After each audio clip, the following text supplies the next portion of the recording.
అసదుద్దీన్ ఓవైసీ సార్కి హిజాబ్ ధరించిన ఒక మహిళ ప్రధాని కావాలి అని కోరుకుందట, అవుతుంది అని చెప్పిండు. అసలు నాకు తెలియకుండా అడుగుతా, సార్ ఏపీజే అబ్దుల్ కలాం లాంటి వాళ్ళను రాష్ట్రపతిని చేసింది ఈ దేశం.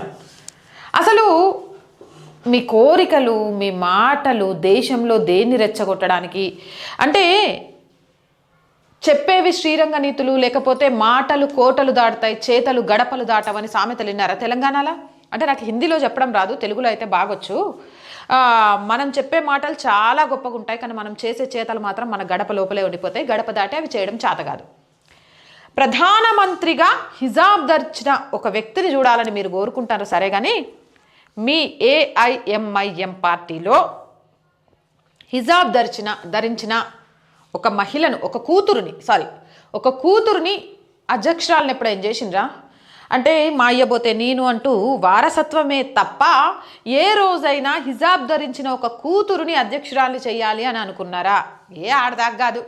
హైదరాబాద్లో హిజాబ్ ధరించిన కూతురుని మీరు తప్పుకొని ఎన్నికల్లో నిలబెట్టి గెలిపించగలరా కాదు, ఫస్ట్ నిలబెట్టగలరా?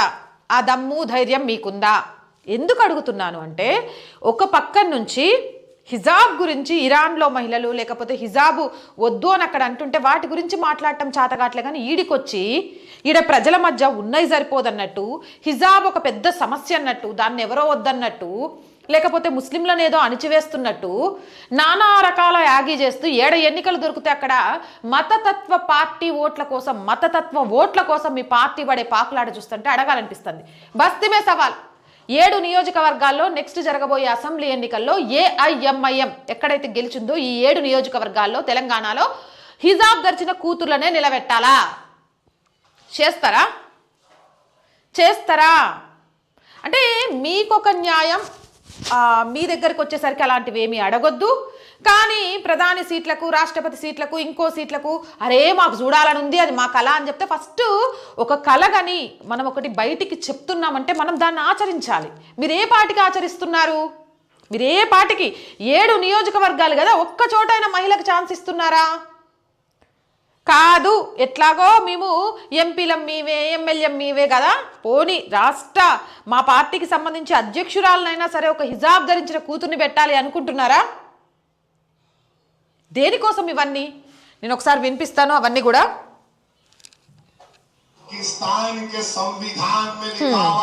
ఇది మన దరిద్రం.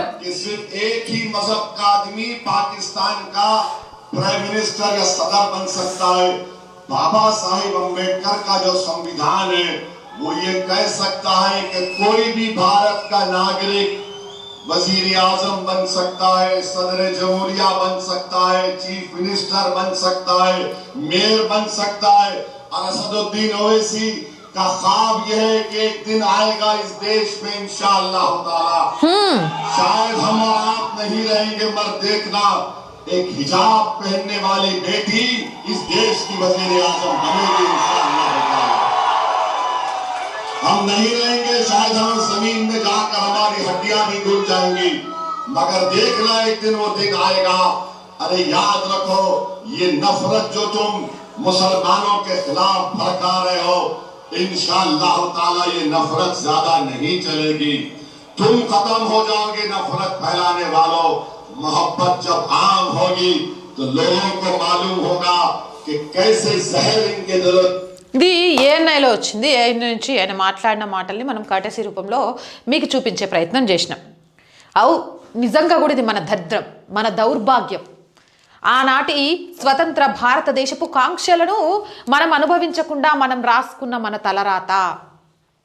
మత ప్రాతిపదికన అమ్మను ముక్క చేసి ఒక భాగం విడిపోయిన తర్వాత ఎస్ ఇది మా మతానికి సంబంధించిందే, ఇక్కడ అన్య మతాలు ఉంటే వాటిని నాశనం చేస్తామని హిందువుల మీద దాష్టికం చేసిన తర్వాత కూడా పాకిస్తాన్ మేము ముస్లింల కోసమే, ముస్లిం తప్ప ఇంకొక ప్రధాని ఉండకూడదు, వేరే మతాలకు సంబంధించిన వాళ్ళు ఈ దేశం మీద ఎలాంటి హక్కు చూపించే బాధ్యత లేదు, హక్కులు లేవు అని మాట్లాడినా మేము మాత్రం భరతమాతను మీరు ముక్కలు చేసినా సరే మిగిలిపోయిన ఆ ముక్కలో కూడా మీకు స్థానాన్ని ఇచ్చి మీరు ఏదైనా కావడానికి మీకు అర్హత ఇస్తామని ఆ రోజు మాట్లాడారు చూడు.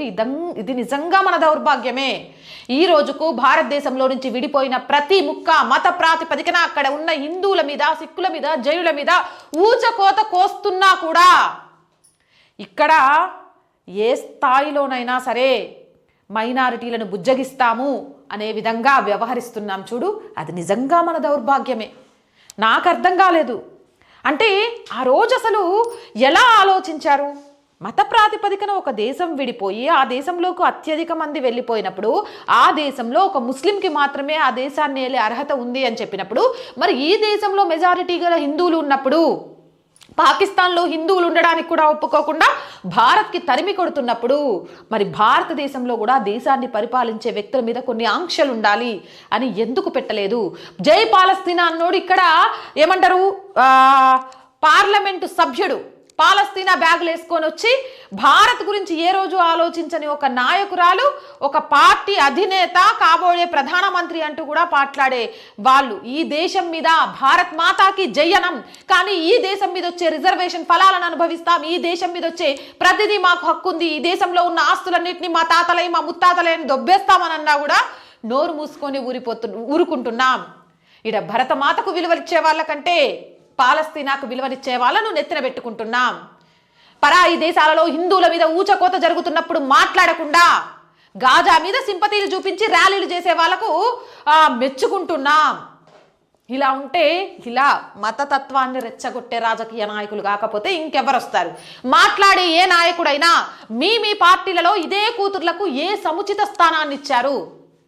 నేను చాలా గర్వంగా చెప్తాను, ఏపీజే అబ్దుల్ కలాం గారు ఈరోజు ఈ దేశానికి రాష్ట్రపతిగా వ్యవహరించారు.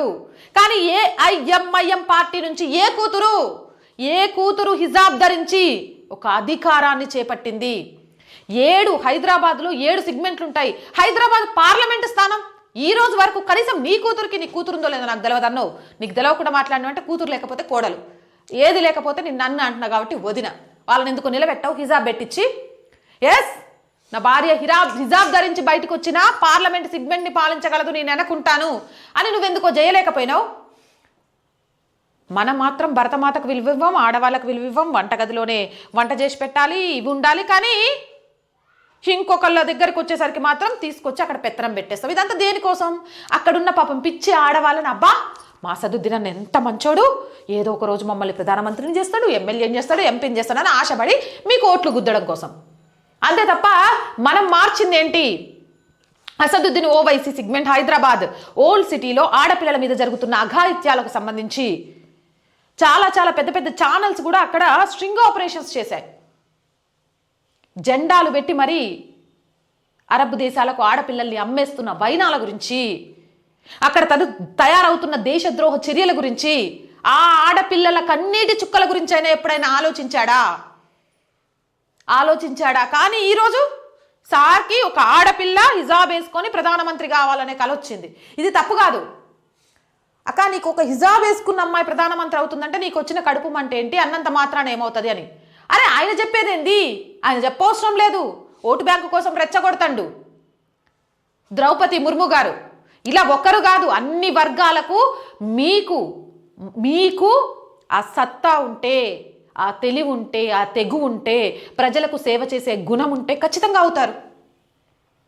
ఒక పార్టీ ఒక కోరిక కోరుకుంటోంది, ఒక వ్యక్తి ఒక కోరిక కోరుకుంటున్నాడు అంటే ఫస్ట్ తను ఆచరించి నలుగురికి చెప్పాలి.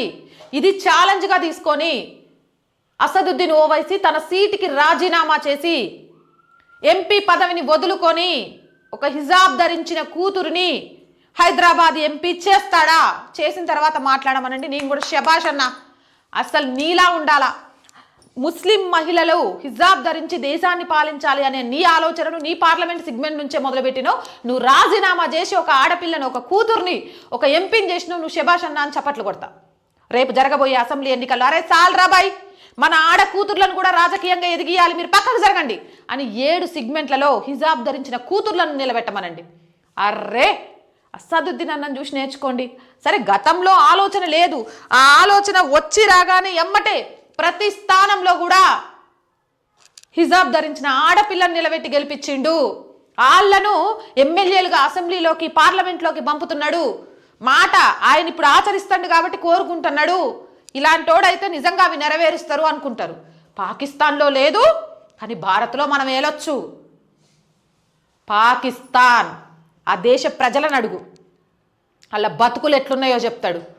ఈరోజు ఏడు నుంచో వచ్చి నా భారతదేశంలో ఇక్కడి ఫలాలను దొబ్బి తింటారు. ఆడున్నోళ్ళకే తిండి లేదు. అక్కడ మతం పిచ్చి ఉంటుంది, ఇక్కడ మానవత్వం ఉంటుంది. అక్కడ మతం ఉంటుంది, ఇక్కడ ధర్మం ఉంటుంది. హెచి నా భరతమాత కాలి గోటిలోని దుమ్ముకు కూడా సరిపోదు పాకిస్తాన్. గలాంటి పాకిస్తాను రాజ్యాంగాన్ని లేకపోతే ఆడ పదవులను ఉదాహరిస్తూ ఇక్కడ చెప్పాల్సిన అవసరం లేదు. ముందు మీరు మారండి. భారతదేశంలోని ముస్లిం మహిళలకు ఏం కావాలి, ఈ రోజుకు వాళ్ళు ఎదుర్కొంటున్న సమస్యలు ఏంటి, చాలా ఉన్నాయి. కొన్ని ఒక ఆడపిల్లగా వీడియో రూపంలో తీసుకురాలేకపోతున్నాను, మాట్లాడలేకపోతున్నాను. ఆ సమస్యలు పరిష్కారం చేయండి. హిజాబ్ ధరించిన ఒక కూతుర్ని నిజంగా కూడా రాజకీయాల్లో ప్రముఖం చేయండి. వాళ్ళ శక్తి, వాళ్ళకు చదువుకోవడానికి అవకాశాలు కల్పించండి. తలాక్ తలాక్ తలాక్ అనే 3 మాటలు చెప్పి వాళ్ళ జీవితాలు సర్వనాశనం చేసేస్తుంటే ఆ చట్టాన్ని తీసేస్తే వ్యతిరేకించడం కాదు, ఆ చట్టానికి అండగా నిలబడి ఏ మొగాడికి కూడా ఆడపిల్ల జీవితాన్ని అర్ధాంతరంగా ముగించే హక్కు లేదు అని వాళ్ళ తరపున నిలబడండి. చదువులలో ప్రతి దాంట్లో వాళ్ళను ముందుండి నడిపించండి. అవన్నీ మాటలు కాదు.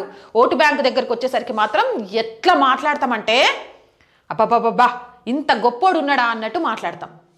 ఇక్కడ నేను చాలా క్లియర్ కట్గా చెప్పాలనుకుంది ఏంటి అంటే, ఈ మధ్య రాజకీయాలు అంటే మేము ప్రజలకు సేవ చేస్తామని చెప్పడం మానేసి ఉచితాల ఊబిలో, కులాల చిచ్చులో, మతాల మంటల్లో ఓట్ల కోసం తాపత్రయపడుతూ సీట్లను అధిరోహించిన తర్వాత మీ బతుకులను సర్వనాశనం చేసే నాయకులు చిచ్చి కాదు, వ్యాపారవేత్తలు రాజకీయాల్లోకి అడుగు పెట్టారు. వాళ్ళ యొక్క ట్రాప్లో పడకండి. ఈయన చెప్తేనే ప్రధానమంత్రికి ఒక హిజాబ్ ధరించిన ముస్లిం వస్తుంది అని ఎదురు చూడవసరం లేదు. ఈయన చెప్పకున్నా వస్తుంది. ఫస్ట్ వీళ్ళు పోటీ చేయించాలా, వీళ్ళ అవకాశం ఇవ్వాలా. వీళ్ళు చెయ్యరు, కానీ పక్కనోడు చెయ్యాలి. చెయ్యకపోతే వాడు పాపం మత పిచ్చోడు, వీడు మాత్రం చాలా గుడ్ బాయ్. ఈయన పార్టీలోనే ఒక మతం ఉంది, ఈయన ప్రజాశ్రేయస్సు గురించి లేకపోతే ఆడవాళ్ళ దాని గురించి మాట్లాడతాడు. రాజ్యాంగం మీద ప్రమాణం చేసి నేను నా పార్లమెంట్ సెగ్మెంట్లోని ప్రజలకు సేవ చేస్తానని చెప్పాల్సిన చోట జై పాలిస్తున్నానని నిదానాదాలు చేస్తాడు. అంటే ఇక్కడ చాలా క్లియర్ కట్గా భారత్ లోపల డీప్ స్టేట్ కుట్రలో అనేక మంది భాగస్వామ్యులవుతున్నారు. మత ప్రాతిపదికన ఈ దేశంలో చిచ్చు పెట్టడానికి సిద్ధంగా ఉన్నాడు. ఒకడేమో పాకిస్తాన్లో కూర్చొని ఆత్మాహుతి దాడికి సిద్ధమైన నా సోదరీమణులు భారత్లో చాలా మంది ఉన్నారు, మాకు అవకాశం ఇవ్వండి, రక్తపాతం సృష్టిస్తామని చూస్తున్నామని అక్కడొకడు కూర్చొని చెప్తుంటే, ఈడ ముస్లింలకు కూడా ప్రధాని అయ్యే అవకాశం ఉంది, ఆడపిల్ల కూర్చోవచ్చు, ఇంకొకళ్ళని నేనెదురు చూస్తున్నా అని ఎవరిని రెచ్చగొడుతున్నారు? ఇవన్నీ దేనికోసం? ప్రజలు గ్రహించట్లేదా? ప్రజలకు అర్థం కావట్లేదా? ఫైనల్గా ఆడపిల్ల ఆకాంక్షల కోసం, ఆడపిల్ల అందలాన్నెక్కాలని, ఆడపిల్ల విశ్వాన్ని జయించాలని మాట్లాడే మగ మహారాజులు ముందు మీరు మీ స్థానాల్లో నుంచి తొలగి ఆడపిల్లలకు ఆ స్థానాన్ని ఇవ్వగలరా అని ఆలోచించండి. ముఖ్యంగా ఏఐఎంఐఎం పార్టీ లాంటి వాళ్ళు నిజంగా ఈ వీడియో చూస్తే, లేదా మీరు తీసుకున్న మాటలు మీకు నమ్మకం ఉంటే మీ సీట్లలో రాజీనామాలు చేసి హిజాబ్ ధరించిన ఒక అక్కను, ఒక అమ్మను, ఒక చెల్లెను నిలబెట్టి అడుగులు ముందుకేయించండి. ఆ తర్వాత మాట్లాడండి. అంతేగాని రెచ్చగొట్టి ఓట బ్యాంకు పొందాలి అని మాత్రం చూడకండి. భారత్ జెన్జీ చాలా డెవలప్ అయ్యారు. మీరు చెప్పే మాటలు ఏంటి అనేది తెలుసుకుంటున్నారు. నేను చెప్పిన మాటల్లో రైట్ ఉందా లేదా, మీ అభిప్రాయం ఏంటి కామెంట్ సెక్షన్లో పెట్టండి. అండ్ మోర్ వీడియోస్ కోసం రోజు చెప్తున్నానండి, ఆర్ వాయిస్ పొలిటికల్ రెండు మన ఛానల్సే. So please subscribe our channels. Content బాగుంది అనిపిస్తే లైక్ చేయండి, షేర్ చేయండి. ఆర్థికంగా ఆర్ వాయిస్కి చేతనందించాలి అంటే సబ్స్క్రిప్షన్ పక్కనే జాయిన్ అనే బటన్ ఉంది. 1 to 5 లెవెల్స్ ఉన్నాయి. ఏదో ఒక లెవెల్లో సపోర్ట్ చేయండి. లేదా స్క్రీన్ మీద గూగుల్ పే, ఫోన్పేతో పాటు అకౌంట్ డీటెయిల్స్ ఉన్నాయి. మీకు తోచిన సహాయాన్ని అందించండి. వ్యాపార ప్రకటనల కోసం స్క్రీన్ మీద ప్లే అవుతున్న నెంబర్కి సంప్రదించండి. జై హింద్, జై భారత్.